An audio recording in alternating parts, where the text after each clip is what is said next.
நிழலும் நிஜமும் காலத்தின் நீண்ட பயணம். விடியலின் அழைப்பு. அந்த காலை பொழுது ஒரு மௌனமான யுத்தத்தைப் போல தொடங்கியது. மலையடிவாரத்தில் இருந்த அந்த சிறிய கிராமத்தின் எல்லையில் கையில் ஒரு சிறிய மூட்டையுடன் நின்றிருந்தான் ஆரியன். அவனது கண்கள் அந்த நீண்ட மலைப்பாதையை உற்று நோக்கி கொண்டிருந்தன. இன்னும் எத்தனை காலம்தான் இந்த கூண்டுக்குள்ளேயே இருக்கப் போகிறாய் ஆரியன்? பின்னால் கேட்ட அந்த குரல் அவனுக்கு பழகியது. அது மித்ரன். ஆரியன் மெல்ல திரும்பி பார்த்தான். மித்ரன் அவனது பாலிய நண்பன். இருவரும் ஒரே மரத்தடியில் வளர்ந்தவர்கள், ஒரே கனவை சுமந்தவர்கள். பயணம் கடினமானது மித்ரன். நாம் தேடிச் செல்லும் மறைந்த நகரம் வெறும் கட்டுக்கதையாக கூட இருக்கலாம். நிஜத்தை இழந்து நிழலை தேடி போகிறோமோ என்ற பயம் இருக்கிறது என்றான் ஆரியன். மித்ரன் சிரித்தான். நிழல் இருக்கிறது என்றால் அதன் அருகில் எங்கேயோ ஒரு வெளிச்சம் இருக்கிறது என்றுதான அர்த்தம். வா, அந்த பயணம் நம்மை கண்டறிய உதவும். இருவரும் நடக்கத் தொடங்கினார்கள். அந்த பயணம் வெறும் தூரத்தை கடப்பதல்ல, அவர்கள் ஆன்மாவை துளைக்கப் போகும் ஒரு பயணம் என்பது அப்போது அவர்களுக்கு தெரிந்திருக்கவில்லை. உரையாடல்களின் ஊடே ஒரு வாழ்க்கை. முதல் சில நாட்கள் காட்டிற்குள் பயணம் அமைந்தது.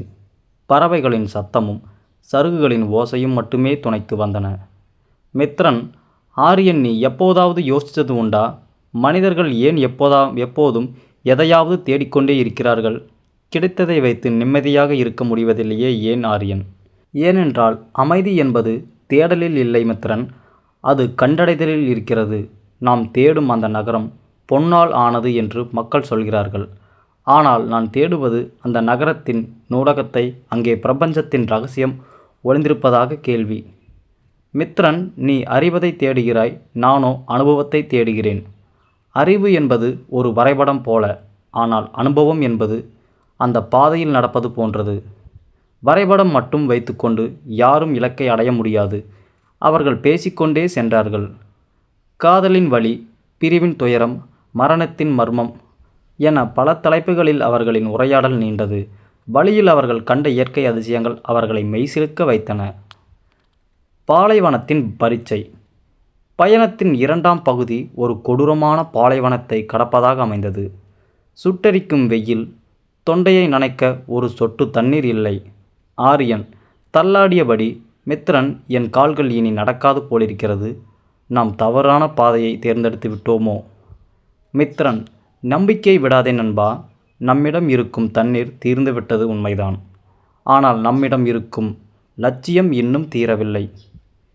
இதோ அந்த மணல் மேட்டை தாண்டிவிட்டால் ஒரு நீரூற்று இருப்பதாக உணர்கிறேன். அப்போதுதான் அவர்களின் நட்பு சோதிக்கப்பட்டது. ஒரு சிறிய குடுவை தண்ணீர் மட்டுமே மிச்சமிருந்தது.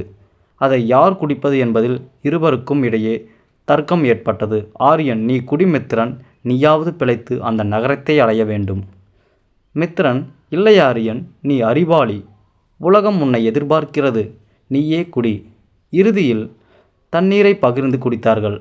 அந்த ஒரு சொட்டு நீர் அவர்களின் 1000 யானைகளின் பலத்தை தந்தது. கஷ்டகாலத்தில் பிரியாத நட்பு உண்மையான நட்பு என்பதை பாலைவனம் அவர்களுக்கு கற்பித்தது.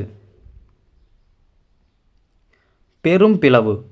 பயணத்தின் 1 வருடம் கடந்து விட்டது. அவர்கள் ஒரு பிரம்மாண்டமான பள்ளத்தாக்கை அடைந்தார்கள். அங்கே பாதை 2ஆக பிரிந்தது.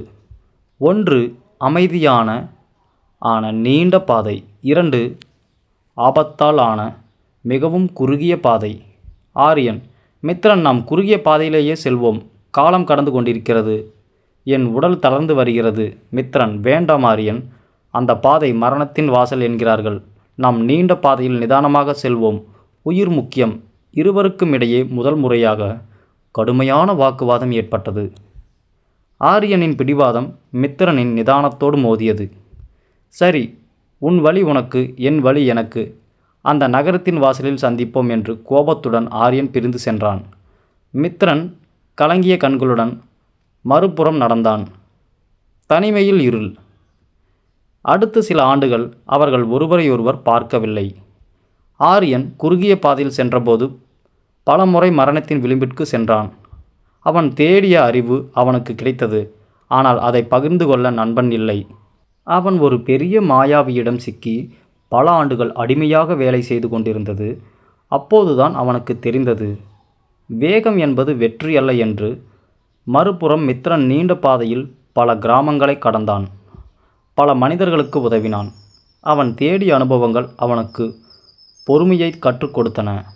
ஆனால் ஆரியன் இல்லாமல் அவனது பயணம் முழுமையடையவில்லை. ஒவ்வொரு இரவும் நிலவை பார்த்து, நண்பா நீ நலமா என்று கேட்டுக்கொண்டிருப்பான். அந்த திருப்பு முனை. பல ஆண்டுகளுக்குப் பிறகு நரைத்த முடியும் சுருங்கிய தோளுமாக ஆரியன் அந்த இரகசிய நகரத்தின் கோபுர வாயிலை அடைந்தான். அவன் உடல் தளர்ந்திருந்தது. கையில் ஒரு ஊன்றுகோல். அவன் கோபுரத்தின் கதவை தட்டினான். கதவு திறந்தது. உள்ளே ஒரு முதியவர் அமர்ந்திருந்தார். அவர் முகம் திரையால் மறைக்கப்பட்டிருந்தது. நீ எதை தேடி வந்தாய்? முதியவர் கேட்டார். நான் பிரபஞ்சத்தின் இரகசியத்தை தேடி வந்தேன். அதற்காக என் நண்பனை பிரிந்தேன், என் இளமையை இழந்தேன் என்றான். ஆரியன் அழுகையுடன் அந்த முதியவரின் திரையை விலக்கினார். ஆரியன் அதிர்ச்சியில் உறைந்து போனான். அங்கே அமர்ந்திருந்தது மித்திரன். ஆனால் மித்திரன் அங்கே எப்படி முன்னதாக வந்தான்? மித்திரன், ஆரியன், நீ வந்த அந்த பாதை ஒரு வட்டம். அது உன்னை தொடங்கிய இடத்திற்கே கொண்டு செல்லும் மாய பாதை. ஆனால் நான் அந்த நீண்ட பாதைதான் உண்மையில் நேரான பாதை. நான் இங்கிருந்து உனக்காக 10 வருடங்களாக காத்து கொண்டிருக்கிறேன். ஆரியன் தன் தவறை உணர்ந்து மித்திரனின் காலடியில் விழுந்தான். என்னை மன்னித்துவிடு நண்பா. அறிவை விட அன்பும் வேகத்தை விட நிதானமும் பெரியது என்பதை இப்போது உணர்கிறேன். காவியத்தின் முடிவு.